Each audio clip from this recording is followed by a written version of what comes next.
Halo para investor semuanya, semoga sehat selalu ya. Bagi yang belum subscribe, boleh tolong di subscribe terlebih dahulu. Dan juga bisa follow Instagram saya di Pesan Saham. Buat yang sudah subscribe, terima kasih banget karena sudah mendukung YouTube channel Pesan Saham. Nah, jadi ini ada berita ya, sayonara, Telkom resmi tutup belanja.com. Ini saya ambil beritanya dari CNBC Indonesia. Ini keluar tanggal 2 September ya, tahun 2020. Ini jadi apakah ini merupakan berita bagus atau berita jelek buat si Telkom? Akan saya coba bahas ya di video kali ini.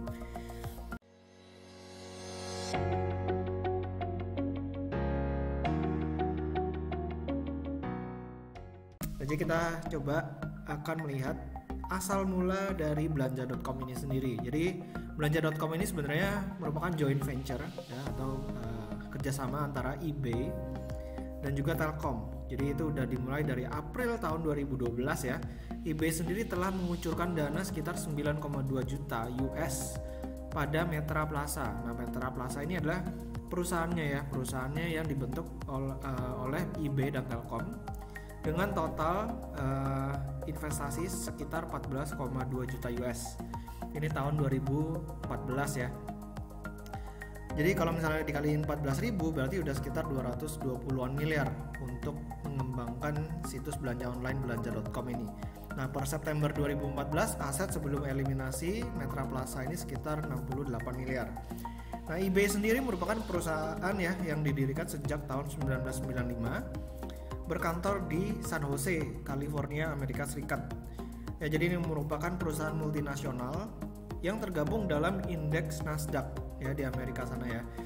Dan saat ini udah merambah lebih dari 30 negara.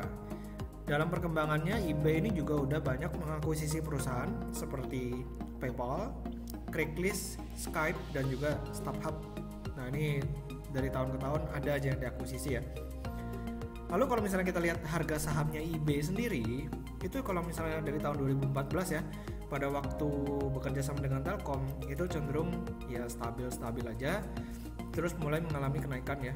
Tahun 2018 naik, tapi tahun 2019, tahun 2020 awal mengalami penurunan. Tapi karena orang-orang pada belanja online karena adanya pandemi COVID-19, akhirnya harga sahamnya eBay ini loncat luar biasa. Jadi kencang banget naiknya, dari bawah $30 ya, sempat naik menjadi $60. Jadi udah naik 100%. Ini saham eBay ya.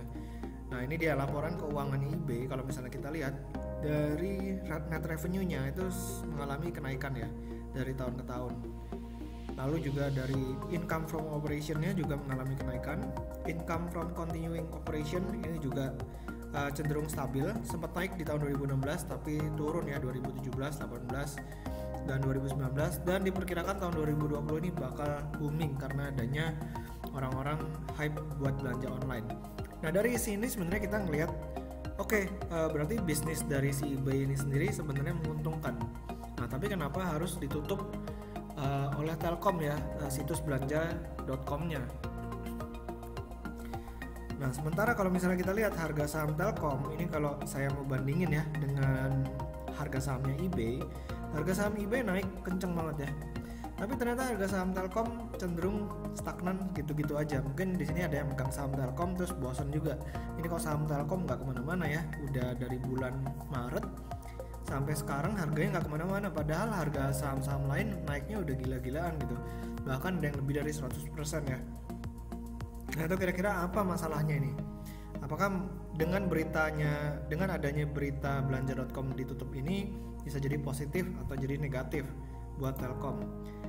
Lalu kalau misalnya kita mau lihat belanja.com-nya pada first half 2020 aset sebelum dieliminasi itu sekitar nilainya 116 miliar. Nah, pada akhir tahun 2019 aset sebelum eliminasinya ini adalah 214 miliar. Jadi terjadi penurunan nilai aset ya.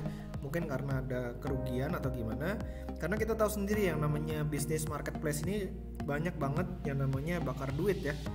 Jadi selalu ada promo sehingga mereka nggak bisa mendapatkan profit dari sana.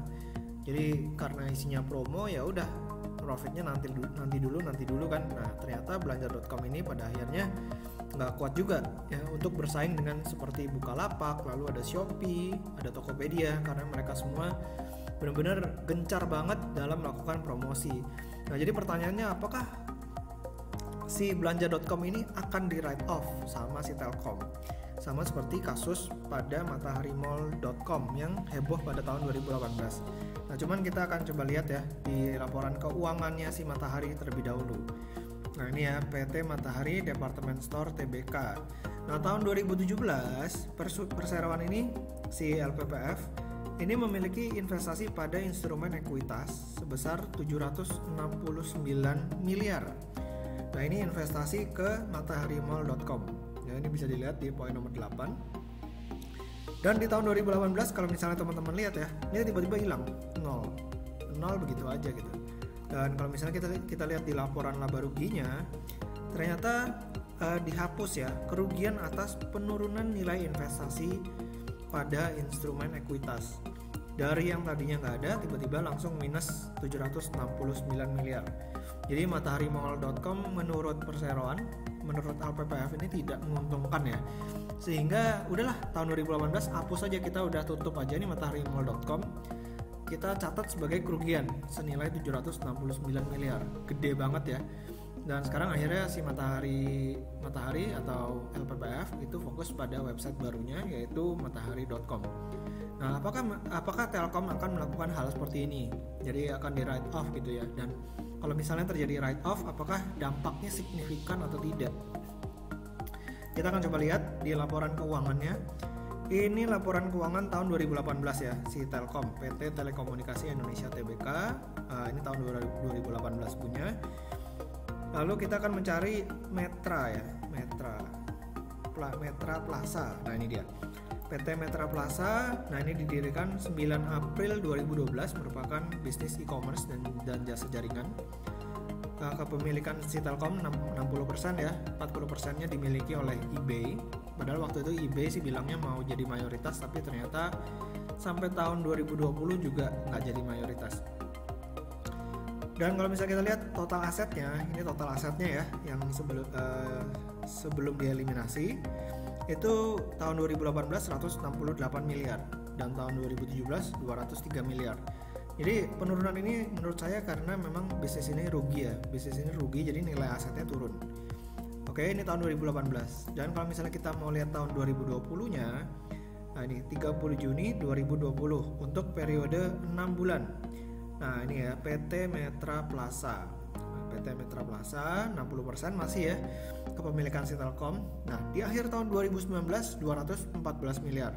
Mungkin karena Telkom menyuntikkan dana ke si Metra Plaza, tapi ruginya tambah lama tambah besar ya kelihatannya. Jadi di tanggal 30 Juni 2020 aset sebelum eliminasinya itu turun menjadi 116 miliar. Jadi udah turun 50% di sini. Nah, kalau misalnya si Telkom ini mau write off bisnis ini, jadi ini dihapus gitu ya, ditutup, itu dampaknya seperti apa? Kita akan melihat laporan keuangannya si Telkom untuk first half 2020. Ini ya, pendapatan 66,8 triliun. Ini turun ya dari 69,3 triliun karena adanya persaingan harga atau persaingan tarif antar sesama operator seluler. Jadi di situ kepukul ya kinerjanya si Telkom. Laba usahanya stagnan dan juga laba sebelum pajak penghasilannya cenderung stagnan di kisaran 20-an triliun. Laba periode berjalan 15,4 triliun ya, 15,4 triliun. Dan kalau misalnya kita ingat tadi angkanya kan sekitar 100-an miliar ya untuk aset sebelum dieliminasinya si Metra Plaza. Nah, ini kira-kira dampaknya seperti apa? Seperti ini ya, kalau misalnya kita melakukan adjustment untuk first half 2020-nya, jadi laba bersihnya si Telkom kan 15,4 triliun ya.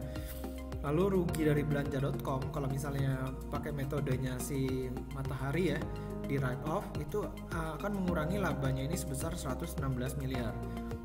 Ya, jadi laba bersih setelah write off itu akan menjadi 15,3 triliun dari yang sebelumnya 15,4 triliun. Nah, menurut saya pribadi ini adalah keputusan yang bagus ya untuk menutup belanja.com, karena buat apa punya bisnis yang rugi terus tapi terus dipertahankan. Jadi menurut saya ini keputusan yang cukup baik oleh manajemen untuk menutup belanja.com, dan mungkin kita bisa lihat sendiri harga saham Telkom justru naik setelah adanya berita ini ya, belanja.com ditutup karena memang pada faktanya belanja.com ini mengalami kerugian. Dan memang lebih baik Telkom ini fokus ya untuk mengembangkan bisnis-bisnis yang memang menguntungkan, seperti mungkin IndiHome-nya atau selulernya, mereka harus lebih fokus di sana. Tapi ya buat Telkom sendiri sebenarnya masih banyak pekerjaan rumah atau PR untuk memangkas atau memperbaiki lah at least yang bisnis-bisnis mereka yang tidak profitable. Karena banyak banget mereka punya bisnis, kalau misalnya kalian lihat ya anak usahanya itu banyak banget. Di situ kalian bisa perhatiin berapa perusahaan yang sebenarnya profit di sana. Banyak banget yang mengalami rugi dan cuma sedikit yang profit. Apalagi ke depannya Telkom ini akan mengembangkan teknologi 5G di Indonesia. Dan ini menurut saya bisa memakan biaya atau capital expenditure yang cukup besar. Sehingga ya mungkin harus dari sekarang nih Telkom udah mulai membenahi struktur organisasi mereka, mulai dari ya menutup operasi-operasi yang merugikan. Itu akan tentu kedepannya bisa memperbaiki kinerjanya si Telkom ini. Nah jadi kalau misalnya kita mau lihat harga sahamnya si Telkom, nah ini kan memang udah cenderung stagnan ya, dari bulan Maret sampai sekarang bulan Agustus itu harganya nggak kemana-mana gitu, bahkan di bulan September pun masih di kisaran segini. Nah kalau misalnya kita lihat investor asing juga dari awal tahun ya, itu udah net sales sekitar 8,3 triliun ya, jadi memang udah gede banget investor asing ini net sale.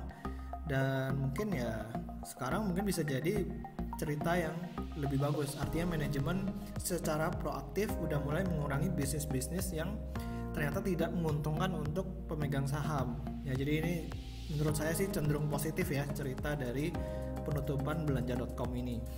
Cuman buat para investor silahkan melakukan pekerjaan rumahnya masing-masing. Ini bukan rekomendasi, cuman sekedar sharing aja dan sedikit analisa tentang saham Telkom. Semoga videonya bermanfaat. Jangan lupa untuk di subscribe ya YouTube channel saya dan juga follow Instagram saya di Pesan Saham. Sampai ketemu di video berikutnya. Selamat berinvestasi.